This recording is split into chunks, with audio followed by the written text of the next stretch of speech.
Welcome to Heroes on Our Island. Thanks for joining us. I'm your host, Christine Persichetti.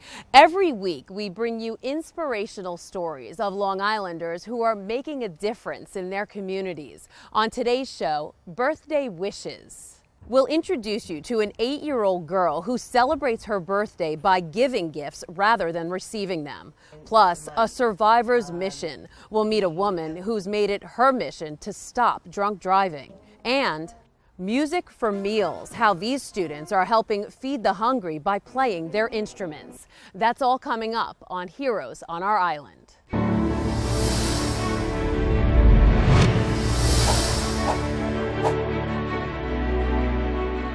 We're coming to you today from Lake Grove with the story of an 8-year-old girl who's probably given more gifts than she's received in her young life. And her actions are helping to fulfill the wish of another child on Long Island. I like to make things a lot, and this is like a city, basically. Victoria Glass of Lake Grove seems like a typical 8-year-old girl. She loves to play. This is a straw, and this is yarn. Sort of, or like string. And you made a power line. Yeah. And she throws awesome birthday parties with everything from arts and crafts to cupcake making. And afterwards, she's always surrounded by tons of gifts. But none of them are for her. For the past 3 years, her 6th, 7th, and 8th birthdays, Victoria has given away everything she's received. I felt good that we were giving back to children.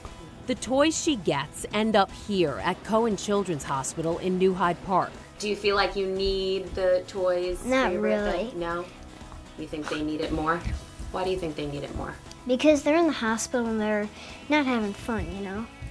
They're hurt, they're not feeling good, and they, need to do something. It was all her mother's idea.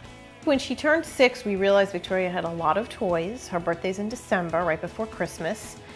So she got a lot of toys for her birthday and a lot of toys for Christmas, more than most kids. So we wanted her just to realize that not all children are as fortunate as her. So Joyce and her then nearly 6-year-old daughter searched for different charities they can contribute to, and they found Matthew's Wish. They started January 2011. My son Matthew passed away. Anne Marie Allen's son Matthew was sick almost his entire life, so he was here at Cohen Children's Hospital often. Matthew had nephrotic syndrome. So it is a chronic illness, and sometimes we were here more often than we wanted to be. It was pretty much a home away from home. And the toys here, he was 13 when he passed Matthew. He didn't feel they were up to par with him. And one of his wishes was to fill up a tractor-trailer and surprise all the kids here at Cohen's.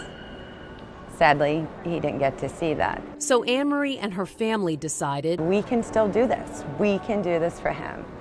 And that's how it all started, was to fulfill his wish that we are still able to grant for him. And it's not easy for this mom who lost her oldest son at such a young age. So how's the past 3 years been for you?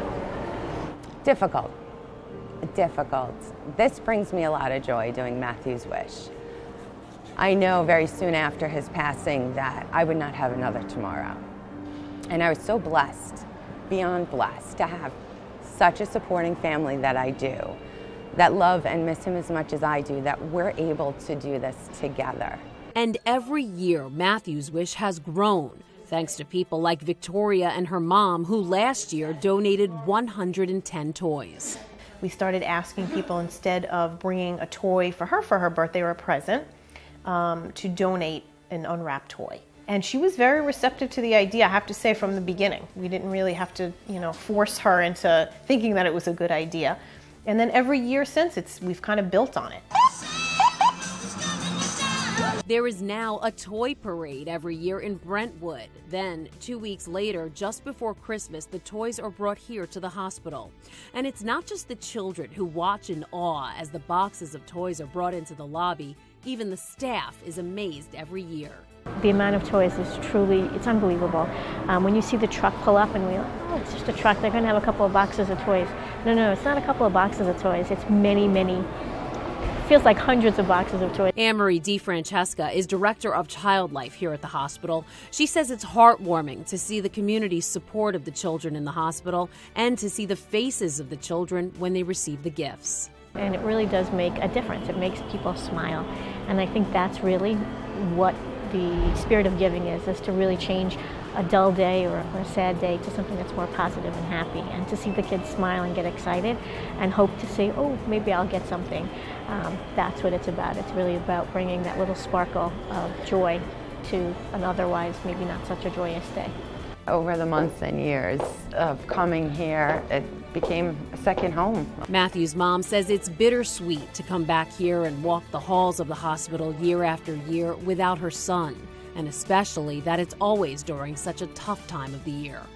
Christmas morning, it's a little somber. We know he's not there to open his presents, but for us to be able to do this for so many other children, it gives us a little comfort knowing that because of him, some other child will be smiling on Christmas morning. And making children smile is why Matthew's wish has become Victoria's wish too. How do you think the kids feel when they see all these toys coming to the hospital? They probably feel like really good and happy. And how does that make you feel? I feel great that they are feeling good. And Anne-Marie says Matthew would be proud. Matthew had a trademark smile, and he was notorious for his 2 thumbs up of okay. So I like to think he would flash that big smile and give us a 2 thumbs up like you guys are doing a great job. Matthew's Wish will be collecting toys again starting in October to give to the Children's Hospital in December. And Victoria tells us she will be joining them again. Up next, putting the brakes on drunk driving. We'll tell you about one Long Islander who's trying to do just that. That's my passion, and I'll do this till the day that I die. That's next on Heroes on Our Island.